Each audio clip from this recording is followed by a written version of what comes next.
අයිපෝවන් වීස් kitchen තුළින් ඔන්න මං අද අරගෙන ආවා රසම රස ලුණු මිරිසක් හදාගන්න විදිය.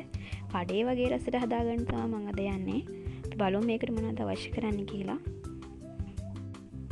තක්කාලි ගෙඩියක් ඕනේ. මෙතන මං අරන් තිනවා මිරිස් කරල් දෙක ප්‍රමාණයක්, රතු ලුණු ගෙඩි කිහිපයක්, කෑලි මිරිස් ටිකක්, ලුණු කුඩු, වතුර ස්වල්පයක්. අපි ඉස්සෙල්ලාම තක්කාලි ගෙඩිය හොඳට රස්නේ අඟුරු මත තියලා මේ විදිහට හොඳට මේක පුච්ච ගන්න ඕනේ.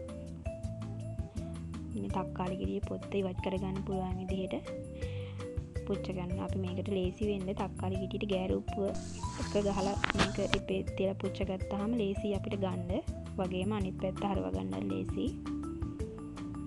මේ වගේ පොත්ත ටිකක් කළු වෙනකම් පුච්ච ගන්න ඕනේ. මම දැන් මේක අරගෙන හොඳට වතුරෙන් සෝදලා පොත්ත ගලව ගත්තා.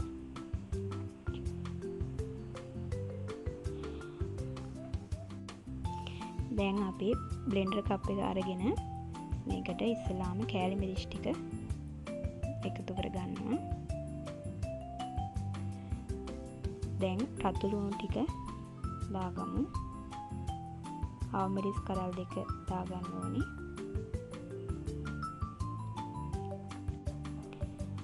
අපි දැන් අර පුච්චගත්ත තක්කාලි ගෙඩිය තියෙනවානේ.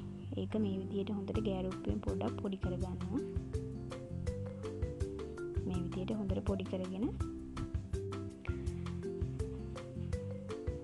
මේ උඩ තියෙන නැට්ට තියෙන තැන අයින් කර ගන්න ඕනේ.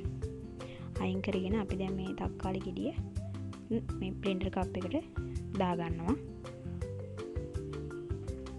දැන් මම මේකට ලුණු එකතු කර ගන්නවා. ලුණු තේ හැන්දක ප්‍රමාණයක් තමයි මම එකතු කරගන්නේ. ඔයාලගේ රස අනුව මේක අඩු වැඩි කරගන්න පුළුවන්. දැන් වතුර චුට්ටක් දාගෙන අපි මේක හොඳට බ්ලෙන්ඩර් කරගමු.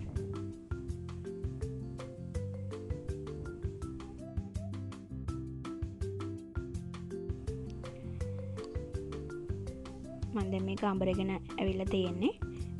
මේ බලන්න මේක ලස්සනට තියෙනවා. කඩේ වගේම තියෙනව නේද?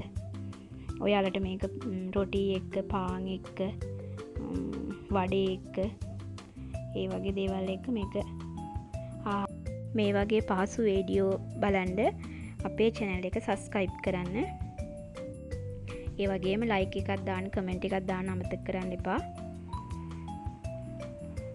මෙවැනි රස වීඩියෝ එකකින් නැවත හමු වෙනතුරු ඔබට සුබ දවසක්.